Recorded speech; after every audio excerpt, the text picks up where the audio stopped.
Well, good afternoon, friends. Welcome to the classes of QABD. ಈ ವಿಡಿಯೋದಲ್ಲಿ ನಾವು continuous ಸೀರೀಸ್ಗೆ ಮೀಡಿಯನ್ ಹೇಗೆ ಕ್ಯಾಲ್ಕುಲೇಟ್ ಮಾಡ್ತೀವಿ ಅನ್ನೋದನ್ನು ನೋಡೋಣ. ಕೊಟ್ಟಿರುವಂತಹ ಕ್ವಶನ್ ನೋಡಿ ಸ್ಕ್ರೀನ್ ಮೇಲೆ. The age of students are given below, compute median ಅಂತ ಹೇಳಿ ಒಂದು ಕ್ವಶನ್ ಕೊಟ್ಟಿದ್ದಾರೆ. ಒಂದು ಟೇಬಲನ್ನು ಕೊಟ್ಬಿಟ್ಟು ನಿಮಗೆ ಎರಡು ಕಾಲಮ್ ಕೊಟ್ಟಿದ್ದಾರೆ. ಒಂದು ಏಜ್ ಗ್ರೂಪು, ಇನ್ನೊಂದು ನಂಬರ್ ಆಫ್ ಸ್ಟೂಡೆಂಟ್ಸು. ಏಜ್ ಗ್ರೂಪ್ನಲ್ಲಿ ನಿಮಗೆ class intervals, that is 5 to 6, 6 to 7, 7 to 8, 8 to 9, 9 to 10 and 10 to 11. Number of students 5, 10, 17, 20, 6 ಮತ್ತು 2 ಕೊಟ್ಟಿದ್ದಾರೆ. ಮೀಡಿಯನ್ ಮಾಡಬೇಕು. ಇದು continuous series distribution. Solution table, ಒಂದು ಸೊಲ್ಯೂಷನ್ ಟೇಬಲ್ ಅಂತ ಮಾಡ್ಕೊಳ್ಳಿ. ಆ್ಯಂಡ್ ಫಸ್ಟ್ ಕಾಲಮ್ ಏಜ್ ಗ್ರೂಪನ್ನು as it is class interval ಅಂತ ಹೇಳಿ ತಗೊಳ್ಳಿ. ಫಸ್ಟ್ ಕಾಲಮನ್ನು ಏನಂತ ತೊಗೊಳ್ತೀರಾ? Class interval. ನಂಬರ್ ಆಫ್ ಸ್ಟೂಡೆಂಟ್ಸನ್ನು ಫ್ರೀಕ್ವೆನ್ಸಿ ಅಂತ ಹೇಳಿ ತಗೊಳ್ಳಿ. ಸೊ ನಮಗೆ ಕ್ವಶ್ಚನಲ್ಲಿ ಅವ್ರು ಕೊಟ್ಟಿರುವಂತಹ ಎರಡೂ ಕಾಲಮ್ಸನ್ನು ಒಂದು ಕ್ಲಾಸ್ ಇಂಟರ್ವಲ್ಲು, ಇನ್ನೊಂದು ಫ್ರೀಕ್ವೆನ್ಸಿ ಅಂತ ಹೇಳಿ ತೊಗೊಂಡ್ಬಿಡ್ತೀವಿ. As it is the same datas ಈ ಫಸ್ಟು ಎರಡೂ ಕಾಲಮ್ಸನ್ನು ತುಂಬಿಸ್ಕೊಳ್ತೀವಿ. ಮೂರನೇ ಕಾಲಮು ಕ್ಯುಮ್ಯುಲೇಟಿವ್ ಫ್ರೀಕ್ವೆನ್ಸಿ ಅಥವಾ less than cumulative frequency. So cumulative ಫ್ರೀಕ್ವೆನ್ಸೀಸನ್ನು ಮಾಡೋದು ತುಂಬ ಸುಲಭ. ಫ್ರೀಕ್ವೆನ್ಸಿ ಕಾಲಮಲ್ಲಿರುವಂತಹ ಡೇಟಾನ ಒಂದರ ಜೊತೆಗೆ ಒಂದೊಂದು ಆ್ಯಡ್ ಮಾಡ್ತಾ ಹೋಗುವಂತಹ ಪ್ರೊಸೀಜರು. ಹೇಗೆ ಆ್ಯಡ್ ಮಾಡ್ತೀವಿ? ಮೊದಲನೇ ಕ್ಲಾಸ್ ಇಂಟರ್ವಲ್ಗೆ ಇರುವಂತಹ ಫ್ರೀಕ್ವೆನ್ಸು ಅದೇ ನಿಮಗೆ ಕ್ಯುಮ್ಯುಲೇಟಿವ್ ಫ್ರೀಕ್ವೆನ್ಸಿ ಆಗುತ್ತೆ. ಮೊದಲನೇ ಫ್ರೀಕ್ವೆನ್ಸಿ ಏನಿದೆ 5, ಕ್ಯುಮ್ಯುಲೇಟಿವ್ ಫ್ರೀಕ್ವೆನ್ಸಿ ಕೂಡ 5 ಇರುತ್ತೆ, ಸೇಮ್. ದೆನ್ ಸೆಕೆಂಡ್ ಫ್ರೀಕ್ವೆನ್ಸಿಗೆ ಬಂದಾಗ ಮೊದಲನೇ ಕ್ಯುಮ್ಯುಲೇಟಿವ್ ಫ್ರೀಕ್ವೆನ್ಸಿಯನ್ನು ಸೆಕೆಂಡ್ ಫ್ರೀಕ್ವೆನ್ಸಿ ಜೊತೆಗೆ ಆ್ಯಡ್ ಮಾಡಿ. ಮೊದಲನೇ ಫ್ರೀಕ್ವೆನ್ಸಿ 5 ಆಯ್ತಲ್ಲ, ಅದನ್ನು ಎರಡನೇ ಫ್ರೀಕ್ವೆನ್ಸಿ ಜೊತೆಗೆ ಆ್ಯಡ್ ಮಾಡಿ. So that you will get 15, 10 + 5. ಈ 15ಅನ್ನು ಆ ನಂತರ ಬರುವಂಥ ಫ್ರೀಕ್ವೆನ್ಸಿಗೆ ಆ್ಯಡ್ ಮಾಡಿ. 15 + 17 32 ಬರುತ್ತೆ ನಿಮಗೆ. ಆ 32ಅನ್ನು ಅದರ ನೆಕ್ಸ್ಟ್ ಫ್ರೀಕ್ವೆನ್ಸಿ ಟರ್ಮ್ಗೆ ಆ್ಯಡ್ ಮಾಡ್ಕೊಳ್ಳಿ. 32 + 10 42. ಈಗ 42ಅನ್ನು ಅದರ ನೆಕ್ಸ್ಟ್ ಫ್ರೀಕ್ವೆನ್ಸಿ ಟರ್ಮ್ಗೆ ಆ್ಯಡ್ ಮಾಡ್ಕೊಳ್ಳಿ. That will become 48. ಆ್ಯಂಡ್ ಆ 48ಅನ್ನು ಮತ್ತೆ ಅದರ ನೆಕ್ಸ್ಟ್ ಫ್ರೀಕ್ವೆನ್ಸಿ ಟರ್ಮ್ಗೆ ಆ್ಯಡ್ ಮಾಡಿಕೊಂಡ್ರೆ you will get 50. That will be the last frequency term. ಈ ಲಾಸ್ಟ್ ಫ್ರೀಕ್ವೆನ್ಸಿ ಟರ್ಮ್ ಏನು ಆನ್ಸರ್ ಬರುತ್ತೆ ನಿಮಗೆ? ಫ್ರೀಕ್ವೆನ್ಸಿ ಕಾಲಮನ್ನು ಟೋಟಲ್ ಮಾಡಿದಾಗೂ ಕೂಡ ಅದೇ ಆನ್ಸರ್ ಬರುತ್ತೆ.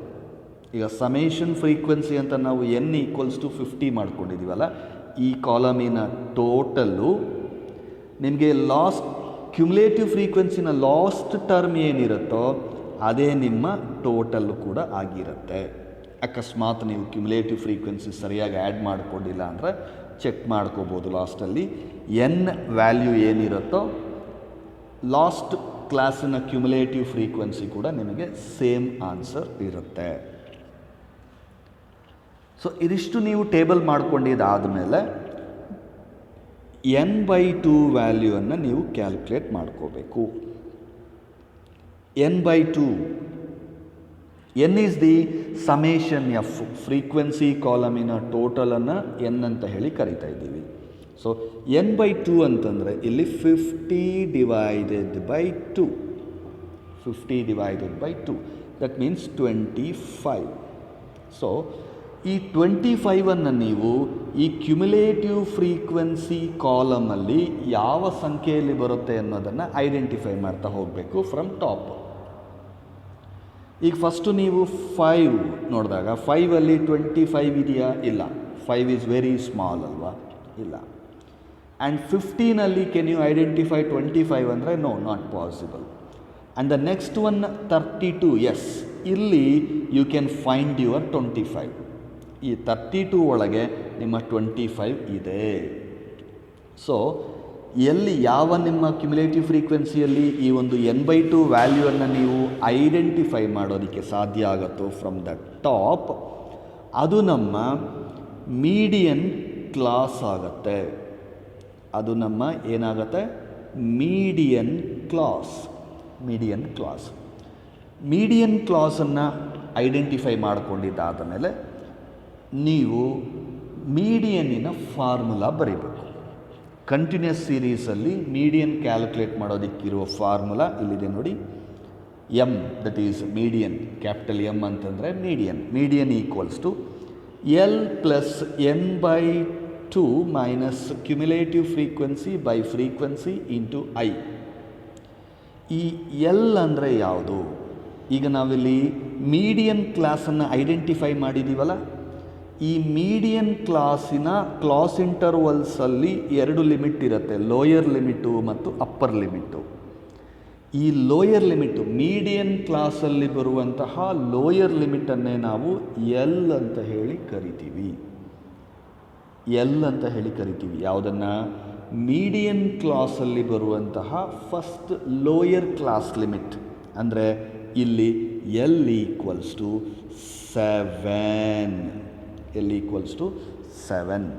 ಆನಂತರ ನಿಮಗೆ n/2 ಇಲ್ಲಿ ಮಾಡ್ಕೊಂಡಿದ್ದೀವಿ, n/2 ಈಸ್ 25 ಅಂತ.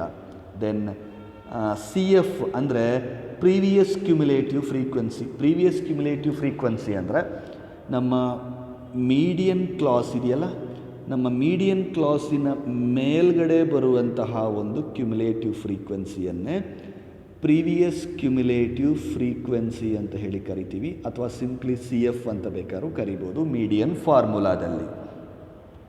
ಸೊ ಅದು ಎಷ್ಟಿದೆ? 15 ಇದೆ. ದೆನ್ ಐ ಅಂದರೆ ಏನು? ಮೀಡಿಯನ್ ಕ್ಲಾಸಲ್ಲಿ ಬರುವಂತಹ ಕ್ಲಾಸಿನ ವಿಡ್ತು, ಕ್ಲಾಸ್ ಹೈಟ್ ಅನ್ಬೋದು ಅಥವಾ ವಿಡ್ತ್ ಅನ್ಬೋದು.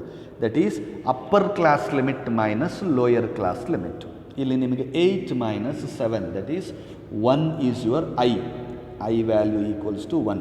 ಆ್ಯಂಡ್ ಇನ್ ಸಮ್ ಫಾರ್ಮುಲಾಸ್ ಅದನ್ನು C ಅಂತಲೂ ಕರೀತಾರೆ. C ಅಂದರು I ಅಂದರು both are same, nothing to worry. So ಈಗ ನಂಬರ್ಸ್ ಗೊತ್ತಾಯ್ತಲ್ಲ ನಮಗೆ. ಸೊ L ಅಂದರೆ 7, lower class limit of the median class, ಅದನ್ನು ತೊಗೊಂಡಿದ್ದೀವಿ. n/2 we have taken 25, previous class interval median ಕ್ಲಾಸಿನ ಮೇಲ್ಗಡೆ ಬರುವಂತಹ ಕ್ಯುಮುಲೇಟಿವ್ ಫ್ರೀಕ್ವೆನ್ಸಿ 15, ಅದನ್ನು ತೊಗೊಂಡಿದ್ದೀವಿ. Divided by frequency of median ಕ್ಲಾಸಿನ frequency 17 taken into class width 1 taken ತಗೊಂಡು ಈಗ ನೀವೇನು ಮಾಡ್ತೀರಾ? 25 ಮೈನಸ್ 15 ಮಾಡ್ತೀರಾ. 25 ಮೈನಸ್ 15 ಮಾಡಿದ್ರೆ ಏನು ಬರುತ್ತೆ? 10 into 1 10 divided by 17. 10 divided by 17 ಮಾಡಿಕೊಂಡ್ರೆ ಯು ವಿಲ್ ಗೆಟ್ 0.5882.